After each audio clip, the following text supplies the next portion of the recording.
حج کے فضائل کے حوالے سے کچھ باتیں کی جائیں گی۔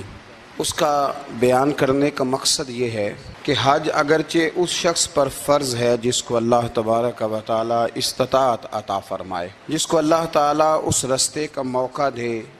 پیسے بھی ہوں، صحت بھی ہو، وہ جا سکتا ہو، اس پر بیت اللہ شریف کا حج فرض ہے۔ لیکن فضائل کیوں بیان کیے جا رہے ہیں، عظمت کیوں بیان کی جا رہی ہے؟ وہ اس لیے کہ حج بیت اللہ تو صاحب استطاعت پر فرض ہے، پر حج کا شوق رکھنا ہر مسلمان کے لیے ضروری ہے، شوق پیدا کرنا۔ تو یہ جو فضائل بیان کیے جاتے ہیں، یہ جو اس کی عظمت اور فضیلت کا تذکرہ کیا جاتا ہے، یہ اس لیے کیا جاتا ہے کہ شوق پیدا ہو۔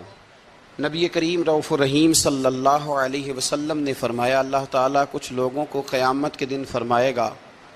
کہ جاؤ آج میں تمہیں تمہارے حج کی برکت سے جنت عطا کرتا ہوں۔ وہ لوگ عرض کریں گے، اے اللہ ہم تو غریب لوگ تھے، ہم نے تو حج نہیں کیا، جس حج کی برکت سے جنت دی جا رہی ہے وہ عملاً تو کیا ہی نہیں۔ تو رب کریم فرمائے گا، جب حاجی حج کرنے جاتے تھے دل تڑپتا تھا، شوق پیدا ہوتا تھا، اندر تمہارے